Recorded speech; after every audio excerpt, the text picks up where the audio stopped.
My name is Samantha, and at 29 years old, I just bought my first home with money I earned entirely on my own. Working since 16, I paid off my education and saved for a down payment without asking my family for a single dime. I was so proud of myself standing on my own 2 feet. I never expected my biggest achievement would lead to my own parents serving me legal papers. Before I tell you how my American dream turned into a family nightmare, let me know where you are watching from, and subscribe if you want more stories about family independence and the price of success. I grew up in a middle-class suburb of Minneapolis, Minnesota, in a neighborhood where all the houses looked pretty much the same. My father worked as an accountant at a local firm, while my mother taught third grade at the elementary school just down the street. Our family of 4 lived comfortably, though my parents were always careful with money. Every purchase was planned, every expense recorded in my father's meticulous budget spreadsheet. From an early age, I understood the value of a dollar. My parents made sure of that. Money does not grow on trees. Samantha, my father would say whenever I asked for something that was not in the budget. Even birthday and Christmas gifts were practical and reasonable. No extravagance, no waste. My sister Lauren, 4 years younger than me, completed our family. We were different in almost every way possible. While I was studious and responsible, Lauren was creative and free-spirited. I planned everything, she lived in the moment. I saved my allowance, she spent hers immediately. These differences became more pronounced as we grew older, and so did the way our parents treated us. I was the responsible one, the child my parents could count on to make good decisions. Lauren was the baby who needed protection and guidance. When I got a B+ on a test, my father would ask why it was not an A. When Lauren brought home a C, they would praise her for trying her best. At the time, I did not think much of it. That was just how family dynamics worked, right? The oldest child had to set an example. As I entered high school, I began noticing things my friends had that I did not. The latest phone model, designer, clothes, money for mall trips, and movies. When I asked my parents about these things, they would give me the same answer: we provide what you need, Samantha. Anything extra is a luxury we cannot afford right now. And I understood. Their salaries covered our necessities and modest college funds for both of us. Anything beyond that seemed selfish to request. But understanding did not stop me from wanting. So, when I turned 16, I made a decision that would shape the rest of my life. I would get a job. If my parents could not provide the extras, I would earn them myself. The local coffee shop Morning Brew was hiring. I spent hours perfecting my application and preparing for the interview. When the manager called offering me a position as a barista, I felt like I had won the lottery. Minimum wage had never seemed so valuable. My parents were proud when I told them the news. "That is our girl," my father said, patting my shoulder. "Always taking initiative." My mother smiled warmly. "Just make sure your grades do not suffer," she cautioned. "College is still the priority." I promised them my academics would remain perfect. And they did. I made sure of it. 2 weeks later, I received my first paycheck. $127.35 for 20 hours of work. I will never forget staring at that check, the tangible proof of my labor. I had earned this money. No one had given it to me. It was entirely mine. That night, I opened my first bank account with my father watching proudly. I deposited $100 and kept $27 for myself. With that small amount, I bought a lipstick from the drugstore and treated myself to an ice cream. Simple pleasures, but they were sweeter because I had earned them. "You are being very responsible with your money," my father commented when I showed him my receipt and the change. "You will go far with that attitude." His approval meant everything to me then. I did not realize how that approval would slowly transform into expectation and eventually entitlement. Balancing school and work proved challenging, but I developed a system. Mornings were for classes, afternoons for homework, evenings, and weekends for shifts at Morning Brew. My social life suffered, but the trade-off seemed worth it. Every paycheck brought me closer to financial independence. By the time I turned 17, I had been promoted to shift supervisor at the coffee shop. The raise meant an extra $50 per hour, which might not sound like much, but to me it represented progress. My manager, Trisha, recognized my work ethic. "You are the most dependable person on staff," she told me during my performance review. "The morning rush runs smoothly because of you." Her words filled me with pride. At school, I was just another student. At work, I was valued. With my increased earnings, I decided to take on a second job at a retail store in the mall on weekends. The schedule was grueling, 16 hours on Saturday and Sunday, but the commission structure offered potential for higher earnings than the coffee shop. Between the two jobs, I was working nearly 30 hours a week while maintaining a 3.8 GPA. Most of my earnings went directly into my savings account earmarked for college. My parents had started a college fund when I was born, but they were always vague about how much was in it. "Enough to get you started," my father would say when I asked. "But scholarships and loans will be necessary too." After a year of consistent saving, I had enough to consider something I had not thought possible before buying my own car. Nothing fancy, just a reliable used vehicle that would give me more flexibility with my work schedule and cut down the long bus commutes eating into my study time. I found a 10-year-old Honda Civic with 120,000 miles on the odometer. The asking price was $3,500, nearly all of my savings, but the independence it would provide seemed worth it. I brought my father along to inspect it, expecting him to be proud of my research and planning. His reaction surprised me. "This is a lot of money to spend, Samantha," he said as we looked at the car. "Are you sure you would not rather put this toward college?" "I have calculated the time savings," I explained. "With a car, I can pick up more shifts and earn more before college starts. It will pay for itself." He seemed unconvinced, but did not stop me. When I handed over my savings to the previous owner, a middle-aged woman named Barbara, who had maintained the car meticulously, I felt a mix of terror and exhilaration. This was the largest purchase I had ever made, all with money I had earned myself. Barbara handed me the keys with a smile. "You remind me of myself at your age," she said. "Independent and determined. This car served me well. I hope it does the same for you." Driving home in my own car, I felt a freedom I had never experienced before. This was the beginning of my adult life built on my own efforts. My parents' reaction to my growing independence was changing, though. The pride they had initially shown was evolving into something else. Expectation. As if my ability to provide for myself was not just admirable but assumed. Meanwhile, Lauren was struggling in school. Her grades were slipping and she seemed unmotivated. My parents devoted more and more attention to her, attending meetings with counselors and teachers, arranging for tutors, and constantly discussing strategies to bring out her potential. Their focus on Lauren might have bothered me if I had not been so busy with my own life. Between two jobs, schoolwork, and the small social life I maintained, I barely noticed the shift in family dynamics. Until that is, my parents began asking to borrow money from me. It started small. "Samantha, could you pick up dinner on your way home from work? We are too tired to cook." Or, "The washing machine repair cost more than expected. Could you buy your own school supplies this month?" These requests seemed reasonable enough. I was earning money and contributing to household expenses seemed fair. But then came larger requests. "Lauren needs a laptop for school. Could you put in $200 toward it?" Or, "The family vacation fund is a little short this year. Since you are working, maybe you could cover your own portion." By senior year, I was effectively paying for all my own expenses plus contributing to family costs. My parents never explicitly demanded this. It just evolved naturally from their requests and my desire to be helpful. Despite the financial pressure, I maintained my academic standing. I graduated with honors, received recognition as Employee of the Year at Morning Brew, and applied for every scholarship I could find.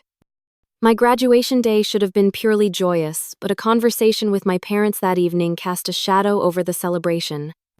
"We need to discuss college finances," my father said after the guests had left our modest graduation party. We sat at the kitchen table, the remnants of cake and punch still scattered about. "I have been saving," I assured him, "and I have the scholarship from State University. It covers about 30% of tuition." My mother and father exchanged looks. "We have something to tell you," my mother began. "The college fund we started for you and Lauren. It is not as substantial as we had hoped." My father nodded. "Market downturns, unexpected expenses over the years. The fund has about $12,000 total." I calculated quickly. 12,000 would barely cover a year of tuition, not including room and board, books, and other expenses. "We plan to split it fairly between you and Lauren," my father continued. 6,000 each." I sat in stunned silence. $6,000. After years of talking about this college fund, after all their emphasis on education being the priority, this was the sum total of their contribution to my future. "I see," I finally managed. "Well, I have my savings, and I can work through college." "We knew you would understand," my mother said, reaching across the table to squeeze my hand. "You have always been so responsible." That night, I lay awake recalculating my college budget. With 6,000 from my parents, about 15,000 in scholarships over 4 years, and my own savings of nearly $8,000, I was still far short of what I would need. Loans would be necessary, and I would need to work even more hours than I had planned. As I drifted off to sleep, a realization settled over me. My financial independence was no longer a choice. It was a necessity. I chose State University partly for their academic reputation, but mostly for their affordability compared to private institutions. With my partial scholarship in state tuition rates and the small contribution from my parents, it was my best option financially. Instead of living in the expensive dorms, I found a small apartment about a mile from campus to share with 3 other students. My portion of the rent was $300 per month, a steal in the college town's inflated housing market. The apartment was cramped and perpetually messy due to my roommate's habits, but it was a place to sleep between classes and work shifts. The first semester hit me like a freight train. My course load was demanding, with introductory classes in my marketing major plus general education requirements. I had transferred my coffee shop job to a branch near campus and picked up additional work at the university library and waiting tables at a local restaurant on weekends. Between the 3 jobs, I was working 35 hours a week while taking 15 credit hours of classes. Sleep became a luxury. I averaged 5 hours a night, catching naps in the library between classes when possible. My diet consisted mainly of leftover food from the restaurant and coffee shop, plus whatever inexpensive meals I could prepare quickly. I developed a precise system for studying around my work schedule. Mornings before class were for reviewing notes, lunch breaks for reading textbooks, evenings for writing papers, and the slow periods during library shifts for completing problem sets. Every minute of my day was allocated to either earning money or maintaining my grades. When winter break arrived, I returned home with mixed feelings. I looked forward to seeing my family but dreaded the inevitable financial discussions. What I discovered upon arriving home shocked me more than I had anticipated. While I had been stretching every dollar at college, my parents had been spending freely on Lauren. She had joined the high school dance team, which required expensive costumes, travel to competitions, and private lessons. Her room had been redecorated, complete with new furniture and electronics. And according to casual conversation, the family had taken a weekend trip to Chicago that no one had mentioned to me. I tried not to feel resentful. After all, I had chosen my path of independence. But when Christmas morning arrived, the disparity became impossible to ignore. Lauren received a new laptop, designer clothes, and concert tickets to see her favorite band. My gifts consisted of practical items, socks, a planner for the coming semester, and a $50 gas card. The difference was glaring. "Is something wrong?" my mother asked, noticing my expression as Lauren excitedly opened her laptop. "No," I lied. "These are great gifts, thank you." Later that day, I overheard Lauren talking on her phone to a friend. "Yeah, my parents got me the exact model I wanted. Plus, tickets to see the Resonators in March. They are literally the best." Something inside me snapped. That night, after Lauren had gone out with friends and my parents were relaxing in the living room, I confronted them. "Why does Lauren get expensive gifts while I get socks and a planner?" I asked bluntly. My parents looked surprised, then defensive. "Samantha, you are doing so well on your own," my mother explained. "You have your jobs and your scholarship. Lauren needs more support right now.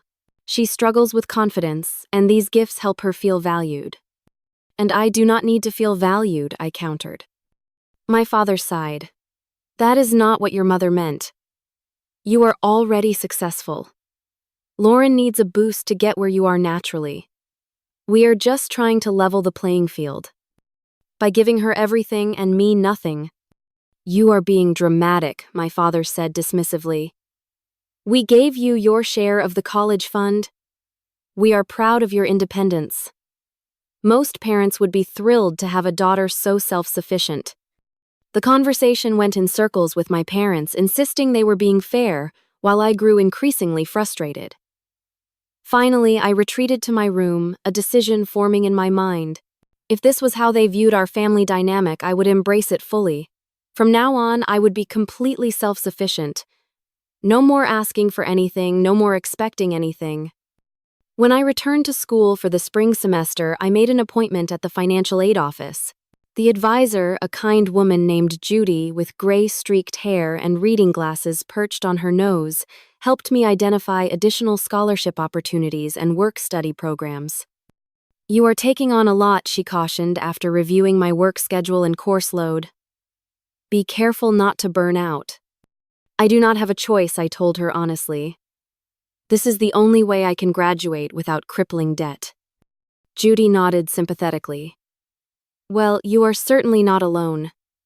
But few students I see are as organized as you are. That will serve you well." Hunting for scholarships became another part-time job.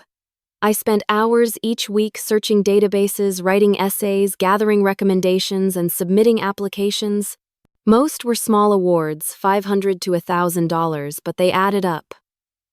By the end of my sophomore year, I had secured enough additional funding to reduce my student loan burden significantly.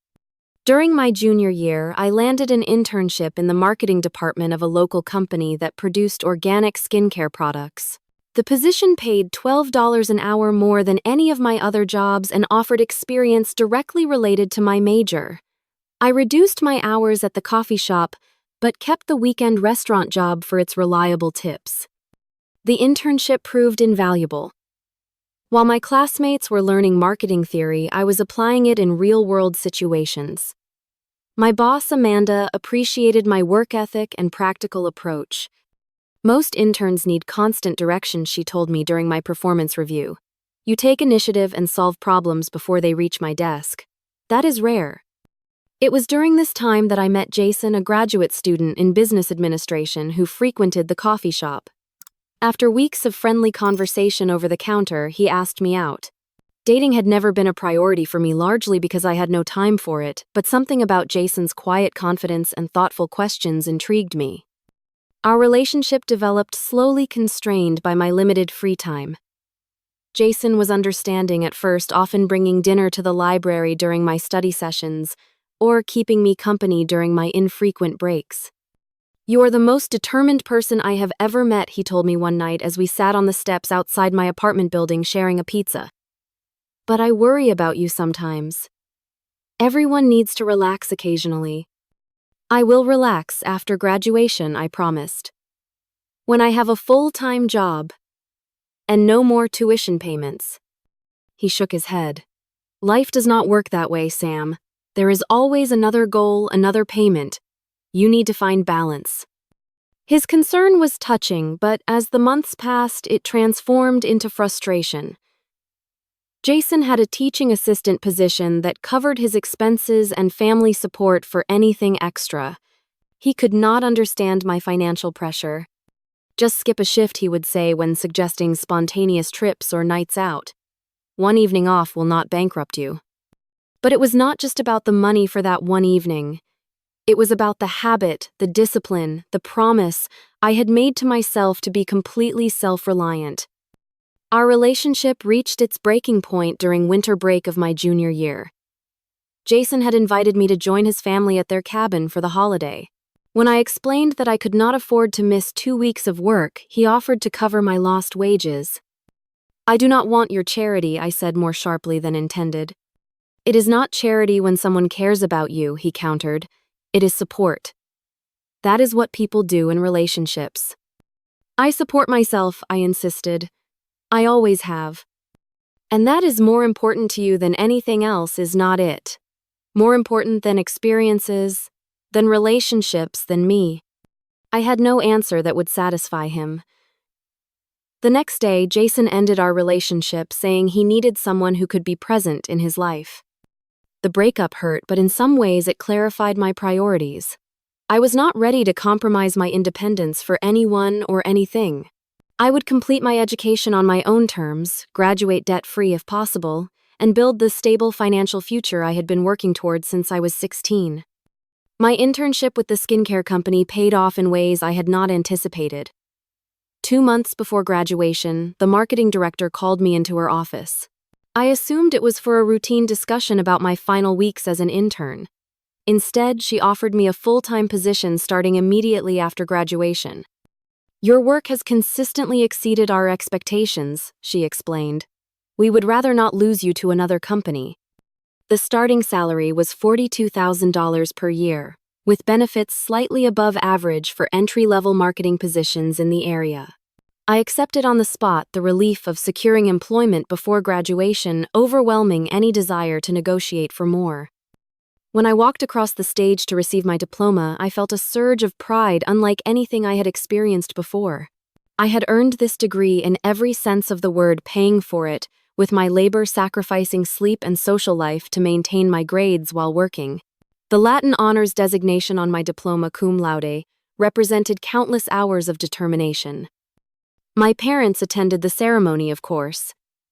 They took photos and told me how proud they were. But there was something perfunctory about their congratulations, as if my graduation was exactly what they had expected, nothing more. Lauren decided on her college. My mother mentioned during our celebratory dinner at a mid-priced restaurant that I insisted on paying for. She is going to Westlake University. Their arts program is excellent. Westlake was a private university with tuition nearly 3 times what I had paid at state. I kept my expression neutral. "That is great. Has she received any scholarships?" My parents exchanged glances. "She is focusing on her artistic development," my father said carefully. "We will figure out the finances." The subtext was clear. Lauren would not be working through college. My parents would find a way to support her fully, even if it meant taking on debt themselves. After graduation, I moved into my first solo apartment, a tiny studio in a less desirable part of town. The rent was reasonable, and the location offered a short commute to my new job. The space was barely 400 square feet, with a kitchenette along one wall, a bathroom barely large enough to turn around in, and a main room that served as bedroom, living room, and office. But it was mine, paid for entirely with my own earnings. I developed a detailed budget that allocated every dollar of my new salary. 50% went to essential living expenses, rent, utilities, groceries, and transportation. 25% was dedicated to aggressive loan repayment.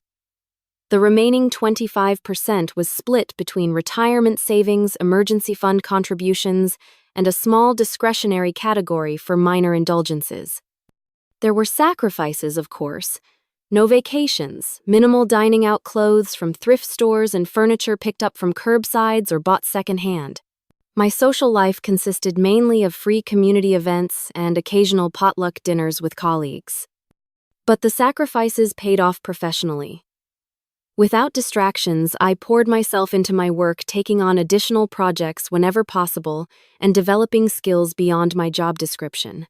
My first performance review came with praise and a 4% raise. By my second anniversary with the company, I had been promoted to marketing coordinator with a salary increase to $48,000 per year.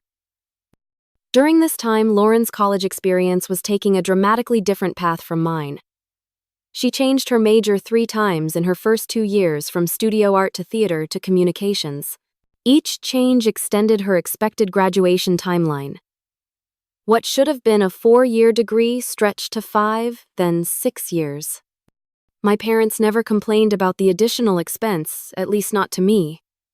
But I heard about it from Lauren during our infrequent phone calls. "Mom and Dad are always talking about money now," she told me once. Dad had to postpone his retirement, and Mom is taking summer school teaching for extra income.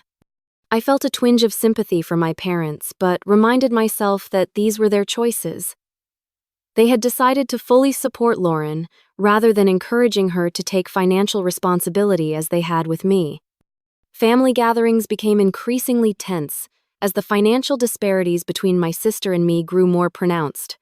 At Thanksgiving dinner during Lauren's 5th year of college, my father made a comment that revealed the extent of their expectations. "Samantha, now that you are established in your career," he began while passing the mashed potatoes, "have you thought about helping the family out a bit? Your mother and I are not getting any younger, and with Lauren's education, expenses." I nearly choked on my water. "Excuse me." "Well, you are doing very well," he continued. "Your sister could use some support with her student loans when she graduates next year. And your mother and I could use help catching up on retirement savings." "I am still paying off my own loans," I pointed out. "And saving for my own future." My mother jumped in. "But you have always been so good with money, dear. Lauren is not as practical as you are. She will struggle with loan payments. So because I was responsible, I should now subsidize her choices." The words came out harsher than I intended, but the injustice of their suggestions stung. The conversation devolved from there, with my parents insisting I had an obligation to family, while I maintained that my financial independence did not translate to responsibility for others. We ended the evening in strained politeness, a pattern that would repeat at subsequent gatherings. Despite the family tension, I remained focused on my financial goals. By living well below my means and applying every raise and bonus directly to loan payments, I eliminated my student debt entirely by age 27, a full 3 years ahead of the standard repayment schedule. The day I made my final loan payment was one of quiet triumph. I sat alone in my apartment, which I had upgraded to a slightly larger 1-bedroom unit after my second promotion, and completed the online transaction that would free me from educational debt. There was no one to celebrate, with no one who truly understood what this moment meant to me. So, I bought myself a bottle of mid-priced champagne and toasted my computer screen. To financial freedom, I said aloud to the empty room. With my loans repaid, I set my sights on a new goal: home ownership. The conventional wisdom suggested saving 20% for a down payment to avoid private mortgage insurance. Based on housing prices in my area, that meant accumulating approximately $40,000, a daunting sum, but not impossible with my disciplined approach to saving. When I shared this new goal with my parents during a phone call, their reaction was predictable. "That is wonderful, Samantha," my mother said initially. Then, after a pause, "You know now that your loans are paid off, you could finally help your sister. Her grace period ends next month and she is panicking about the payments." Lauren had finally graduated after 6 years with a communications degree and had moved back home while figuring out her career path. From what I gathered, she was working part-time at a local boutique while applying for entry-level positions. "I am not in a position to take on someone else's debt," I said firmly. "I have my own financial goals." "But that is just it," my mother persisted. "You have achieved your goals. You are debt-free with a good job. Lauren is just starting out." Just like I was once, I reminded her. She needs to figure this out herself, just like I did. The conversation ended with my mother's disappointed sigh, a sound I had become all too familiar with over the years. Setting firm boundaries about finances with my family was painful but necessary. I had worked too hard and sacrificed too much to have my achievements undermined by endless requests for support. My new goal of home ownership represented more than just a financial milestone. It was a testament to my belief in self-reliance and the power of disciplined saving. With my student loans fully paid, I redirected those payment amounts directly into my home down payment fund. Every month, the balance grew, bringing me closer to my goal of property ownership. But saving was only part of the process. I needed to educate myself about real estate markets, mortgage options, and the entire home buying journey. I spent hours researching online, reading books from the library, and attending free workshops hosted by local banks and credit unions. I learned about fixed rate versus adjustable rate mortgages, closing costs, property taxes, homeowners insurance, and the hidden expenses of homeownership that many first-time buyers overlook. The more I learned, the more I adjusted my savings target upward. Beyond the down payment, I would need money for closing costs, moving expenses, immediate repairs, and a healthy emergency fund to cover unexpected maintenance issues. My initial goal of $40,000 expanded to $55,000 to provide a more comfortable cushion.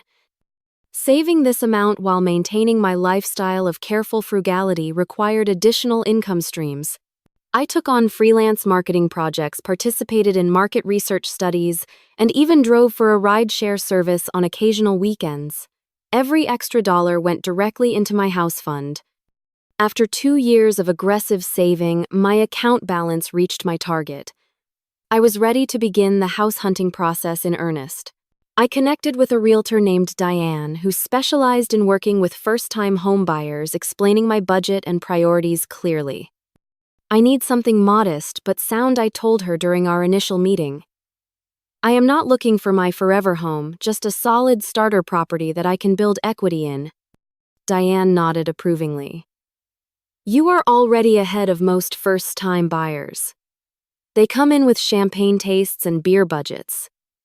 You seem to know exactly what you want and what you can afford." The house hunting experience proved more emotional than I had anticipated. I viewed dozens of properties, each with its own combination of potential and problems. Some had great locations but needed extensive renovations. Others were move-in ready but in less desirable neighborhoods, or had higher property tax burdens. Competition was fierce in my price range. Twice I made offers on properties only to be outbid by other buyers with fewer contingencies or all-cash offers. The disappointment after each failed bid was surprisingly acute, especially after investing time imagining myself in each space. After 3 months of searching, I found a 1970s ranch-style home in a stable neighborhood with good schools.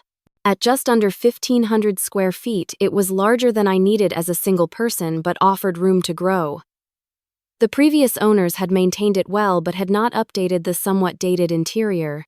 The asking price reflected this, falling within my budget with room for negotiation. I toured the house twice, bringing a contractor friend along the second time to assess any potential issues. His evaluation was reassuring: solid foundation, good roof, with 5 to 7 years of life remaining, functional systems that would need updating eventually but were not urgent concerns. "This is a good house," he concluded. "Nothing fancy but well built. The kind of place that will serve you well if you take care of it." I submitted an offer slightly below asking price, but with minimal contingencies and a letter explaining my situation as a first-time buyer who had saved diligently for this opportunity. To my delight, the sellers accepted with only a small counter-adjustment. The mortgage application process was invasive but straightforward for someone with my financial habits.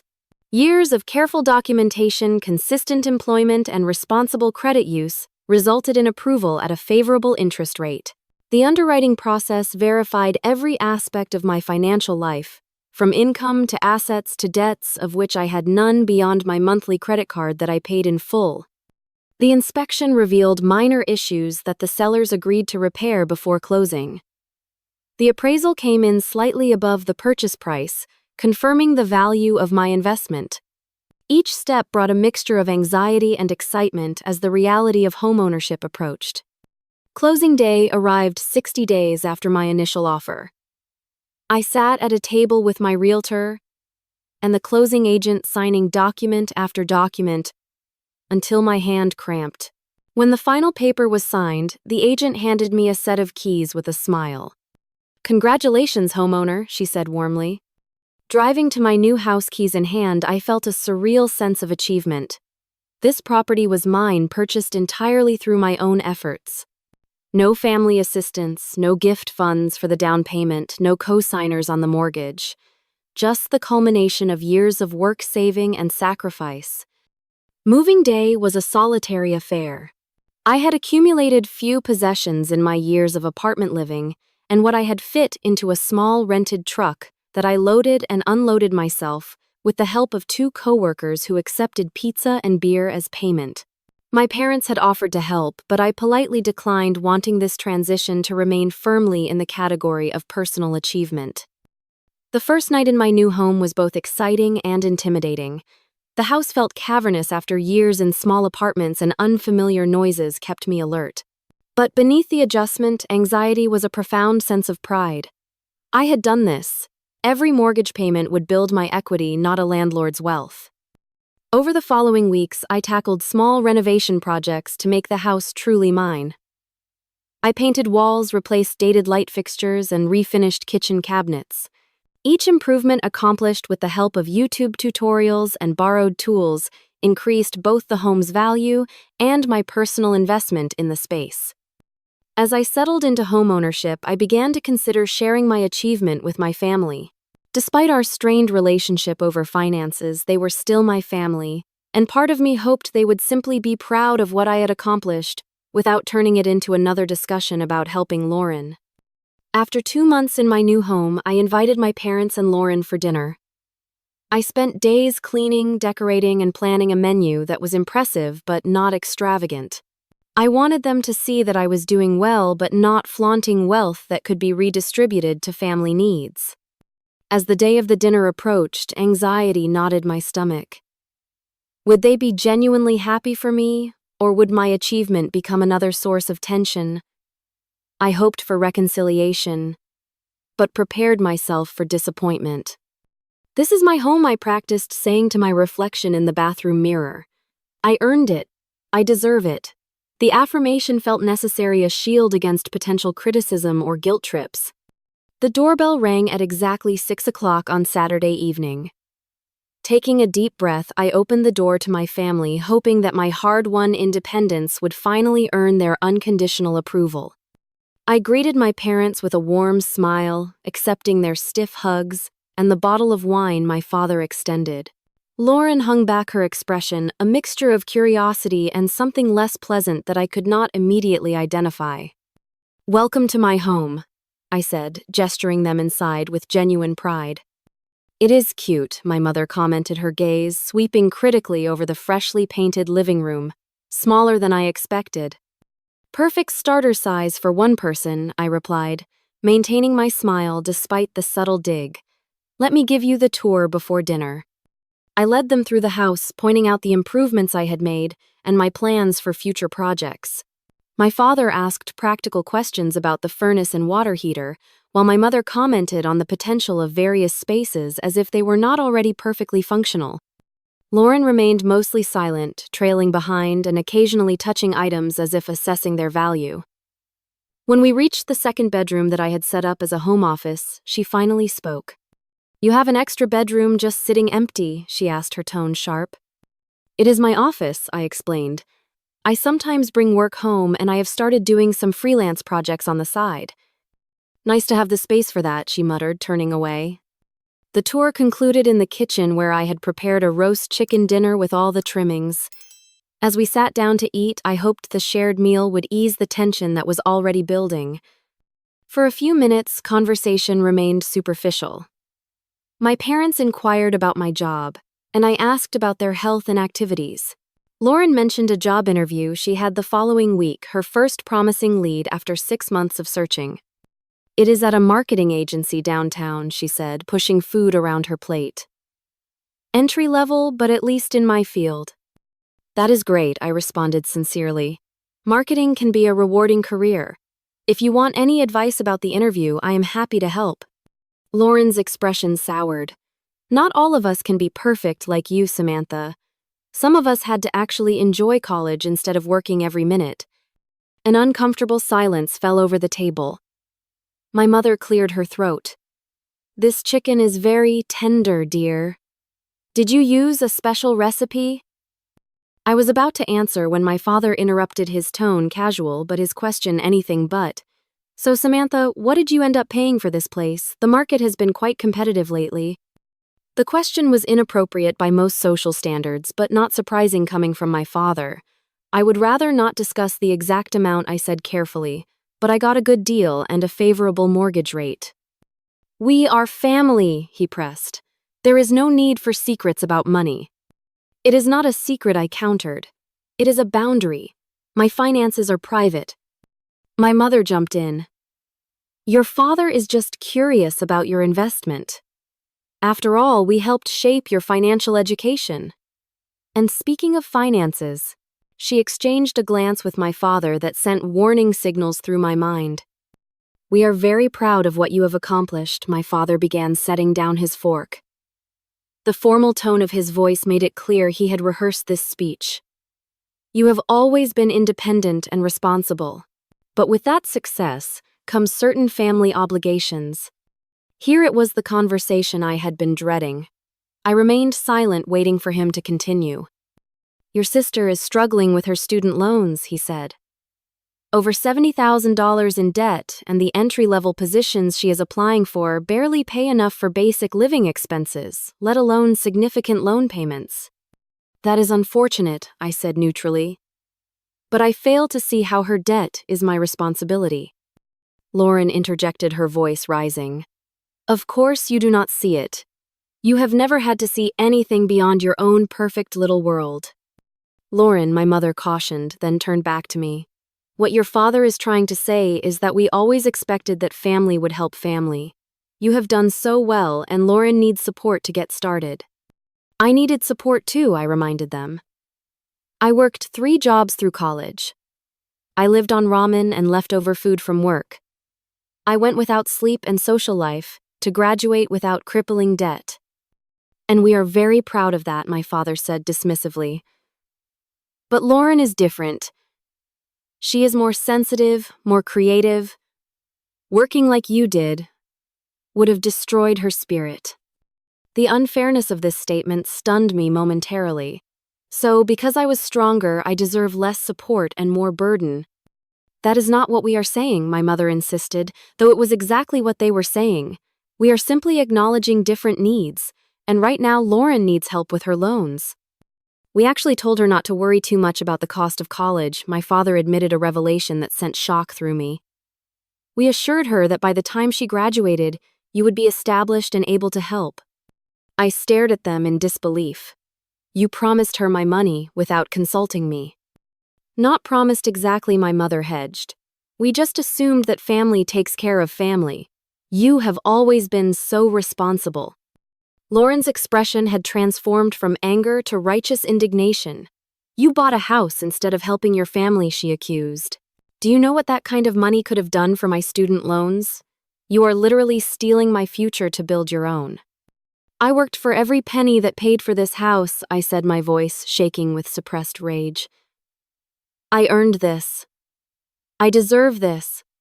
And what has Lauren done to deserve crushing debt, my father demanded. We are asking you to be fair. To balance the scales. Fair, I nearly choked on the word. Was it fair when I worked 35 hours a week during college while Lauren focused on finding herself?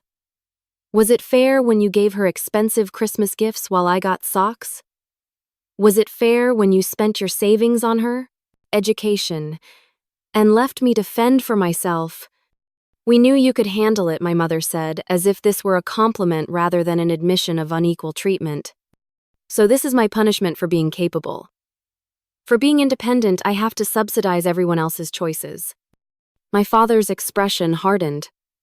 This is not a request, Samantha. This is what families do. You have options. You could sell this house, use the equity to help your sister, and go back to renting for a few years. I laughed in shocked disbelief. You cannot be serious. Completely serious, he confirmed. Either help your sister or accept that you are being selfish and ungrateful for all we have done for you. All you have done for me, I repeated incredulously. What exactly have you done for me since I was 16? I have supported myself entirely. I paid for my education, my car, my apartment, and now my house. Everything I have I earned. We raised you, my mother said, as if this settled everything. We gave you values and a home until you were 18.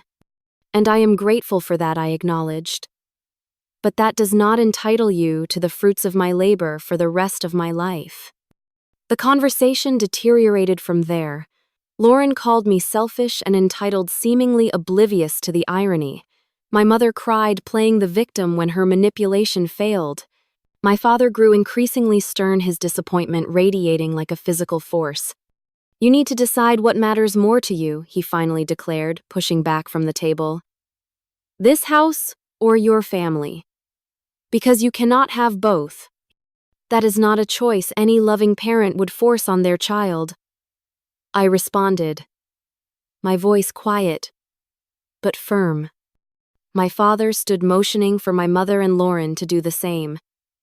We will give you time to reconsider your priorities. Come, Linda, Lauren. We are leaving. As they moved toward the door, my father delivered his parting shot. You will regret choosing a house over your family, Samantha. Mark my words. The door closed behind them with a decisive click, leaving me alone in my dining room, with half-eaten food and the ruins of my hope for reconciliation. I sat motionless for several minutes, tears streaming down my face as the magnitude of what had just happened sank in. My family had essentially disowned me for refusing to sacrifice my financial security for my sister's benefit. The unfairness was breathtaking, yet somehow not entirely surprising. This confrontation had been building for years, the inevitable collision of their expectations and my independence. That night, I cried myself to sleep in my new house, wondering if the achievement I had worked so hard for was worth the cost of family peace. But beneath the grief was a steely certainty I had earned this home, and I deserved to enjoy the security it represented. What I could not have anticipated was how literal my father's threat would prove to be, or that my family would escalate their demands from emotional manipulation to legal action. 3 weeks passed without contact from my family. I threw myself into work and home improvement projects, trying to ignore the hollow feeling in my chest. Then a certified letter arrived, the formal type that requires signature confirmation. My stomach knotted as I signed for it, somehow knowing that whatever it contained would change things irrevocably. Inside was a legal notice. My parents were suing me for what they termed family obligation and breach of oral contract. They claimed that my financial success had been predicated on an implicit understanding that I would assist Lauren with her education expenses once I was established. They were demanding that I either sell my house and give 30% of the proceeds to Lauren for her student loans, or pay an equivalent sum from my savings. The document swam before my eyes as disbelief gave way to shock, then to a cold, hard anger. This was beyond emotional manipulation. This was a legal attack on everything I had worked for. After the initial shock subsided, I called the only lawyer I knew personally, a college friend named Megan who practiced family law. Over coffee the next day, I showed her the notice and explained the situation. This is ridiculous, she said after reviewing the documents.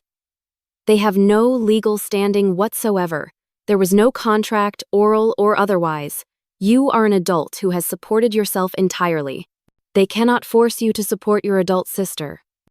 Her reassurance calmed me somewhat, but she advised me to consult with a lawyer who specialized in civil litigation.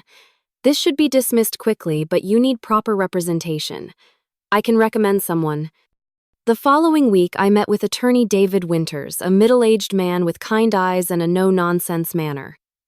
He reviewed my case thoroughly, asking detailed questions about my financial history and family relationships.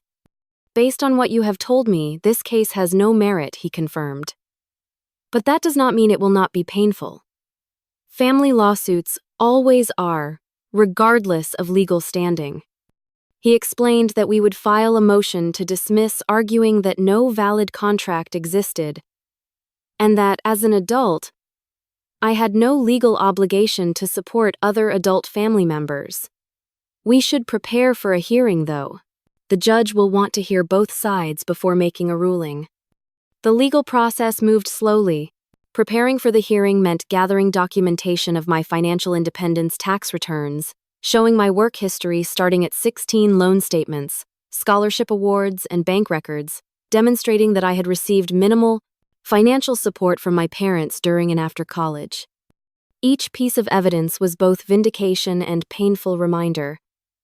The records told the story of my hard work and sacrifice, but also of the inequality in how my parents had treated their daughters. The court date arrived on a crisp autumn morning. I dressed conservatively in a navy suit hair, neatly styled the picture of responsibility. When I arrived at the courthouse with my attorney, I saw my family already seated on the opposite side of the room. My mother avoided eye contact while my father stared stonily ahead. Lauren looked uncomfortable picking at her nail polish and occasionally whispering to our mother. The judge, an older woman with silver hair and penetrating eyes, called the court to order and summarized the case. This is a civil matter regarding alleged family financial obligations. I will hear from both parties before making my determination. My parents' attorney spoke first, presenting their claim that there had been an implicit understanding that as the more financially successful daughter, I would help support my sister. He argued that family obligations transcended formal contracts and that my refusal to assist Lauren represented a moral failure. My father testified about how they had raised me to value family and responsibility, conveniently omitting how those values had been used to extract financial contributions from me, while exempting Lauren from similar expectations. My mother tearfully described Lauren's struggles with student loan debt and the family's financial strain, painting a picture of hardship that contrasted sharply with their comfortable middle-class lifestyle. Lauren's testimony was the most difficult to hear. She described feeling abandoned by her wealthy sister, claiming that my success had come at her expense. If our parents had not had to support me through college because Samantha refused to help, they could have saved more for retirement, she argued, twisting cause and effect in a way that defied logic. When my turn came, my attorney methodically presented the evidence of my financial independence. Pay stubs from my teenage years, records of my multiple jobs during college scholarship applications, loan statements, and bank records showing minimal parental support. My client has been self-supporting since age 16, he explained. She worked multiple jobs through college while maintaining academic excellence. She paid off her own student loans through diligent saving and career advancement. The house she purchased represents years of careful financial planning and personal sacrifice. The judge asked me directly, "Was there ever any agreement, even informal, that you would financially support your sister after college?" "No, Your Honor," I answered firmly. "There was never any such agreement. In fact, the pattern in our family was the opposite. I was expected to be independent while my sister received substantial support." The judge asked several more questions about my financial history and family dynamics before turning to my parents. "Did you ever explicitly tell your daughter that she was expected to help pay for her sister's education or student loans?" My father shifted uncomfortably. "Not in those exact words, but it was understood. That is what family does." "So there was no actual agreement, just your expectation," the judge clarified. "We raised her to understand family responsibility," he insisted. After hearing all testimony, the judge called a brief recess to consider her ruling. Those 20 minutes in the courthouse hallway deliberately avoiding eye contact with my family were among the longest of my life. When court resumed, the judge delivered her decision directly and unequivocally. The court finds no evidence of any contractual obligation implied or otherwise requiring the defendant to provide financial support to her adult sister. Parents may have expectations for their children, but those expectations do not constitute legally binding obligations absent specific agreements. She continued addressing my parents directly. "While the court understands your desire to see both your daughters succeed, it appears that you have placed unequal burdens on them throughout their lives. The defendant has demonstrated remarkable financial responsibility and independence, which should be commended rather than penalized." The judge dismissed the case entirely, stating that my parents had no legal claim to any portion of my house or savings. This appears to be a family disagreement that has no place in civil court. I strongly recommend family counseling rather than legal action to resolve these issues. Relief flooded through me at the decisive ruling, but it was tempered by the sight of my family's reactions. My father's face flushed with anger, my mother dabbed at tears, and Lauren stared at the floor, shoulders slumped. They had genuinely expected the legal system to enforce their unfair expectations. The realization that they had never respected my autonomy or achievements struck me anew. Outside the courthouse, my attorney shook my hand. "Congratulations. This was the expected outcome legally, but I know it does not heal the family breach." He was right. I had won the legal battle but lost my family in the process. As I watched them walk to their car without a backward glance, I understood that reconciliation would be difficult, perhaps impossible. They had not just disagreed with me, they had tried to legally coerce me into sacrificing my financial security. That breach of trust would not be easily repaired. The months following the lawsuit were a period of grieving and rebuilding. I sought therapy to process the complex emotions surrounding my family's betrayal and to understand the patterns that had led to such an extreme outcome.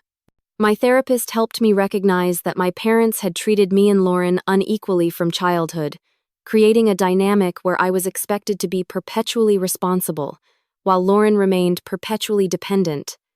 "You are not wrong to protect your financial security," my therapist assured me. "Boundaries are healthy, especially when others have shown they do not respect your autonomy." Gradually, I rebuilt my social life, strengthening connections with friends and colleagues who supported my independence rather than exploiting it. I joined a book club, volunteered at a financial literacy program for teenagers, and created the kind of chosen family that many adults rely on when biological family relationships become toxic. 6 months after the lawsuit, I received an unexpected email from Lauren. To my surprise, it contained not accusations but reflection. "I have been thinking a lot about what happened," she wrote. "At first, I was just angry and hurt. But I have started to see things differently. Mom and Dad always treated us so differently. They expected everything from you and nothing from me. That was not fair to either of us. I relied on them too much, and they relied on you too much. I am trying to stand on my own feet now. I got a full-time job and moved into my own apartment. It is hard, but I think it is what I need." Her message concluded with a tentative suggestion. "Maybe we could meet for coffee sometime. Just to talk, no expectations." I approached this outreach cautiously, suggesting a meeting at a neutral coffee shop midway between our homes. When Lauren arrived, I barely recognized her. Gone was the entitled attitude, replaced by a more subdued demeanor that nevertheless showed hints of newfound confidence. "I have been working at a marketing agency for 3 months now," she told me. "Entry-level basic salary, but it is a start. And I am learning to budget for the first time in my life." "That is great," I said sincerely. "The first steps are the hardest." Lauren nodded. "I never understood what you went through. Mom and Dad made it seem like everything came easily to you. They never talked about how hard you worked or how much you sacrificed." This acknowledgement, simple as it was, helped heal something in me. "Thank you for recognizing that." She hesitated before continuing. "They still do not get it, you know. They talk about the lawsuit like it was justified, like the judge just did not understand family values. But I am starting to see how messed up their expectations were." We talked for over 2 hours, beginning the slow process of building a relationship as adults rather than as the roles we had been assigned in childhood. There was no instant reconciliation, no tearful embrace promising that everything would be perfect. Just 2 sisters tentatively finding common ground. My relationship with my parents proved more challenging to repair. At Lauren's suggestion, I agreed to a carefully structured meeting where boundaries were clearly established in advance. No discussion of money, no guilt trips, no accusations. The conversation was strained but civil, with my parents grudgingly acknowledging that the lawsuit had been perhaps an overreaction. I did not push for a deeper apology or understanding. Some relationships can only function within strict boundaries. And I had come to accept that my relationship with my parents might always be one of those. Their respect for my achievements seemed to grow in proportion to my distance from them, as if they could only value my independence when it was not a direct challenge to their authority. One year after buying my house, I hosted a small housewarming party for friends and colleagues with Lauren as the only family member in attendance. As we gathered in the backyard for a barbecue, my friend Megan raised her glass in a toast to Samantha, who taught us all that independence is not just about money but about having the courage to define success on your own terms. The sentiment brought unexpected tears to my eyes. Through all the struggle and family conflict, I had remained true to my values. My house represented not just financial achievement but personal integrity, the tangible proof that hard work and self-reliance could overcome even the most deeply ingrained family expectations. Have you ever had to stand your ground against family pressure? How did you balance family obligations with your own needs? I would love to hear your stories in the comments. And if my journey resonated with you, please like this video, subscribe to my channel, and share with others who might be struggling with similar challenges. Remember that your independence is not selfishness, it is self-respect. Thank you for listening to my story, and I wish you strength in building your own path to success, whatever that means for you.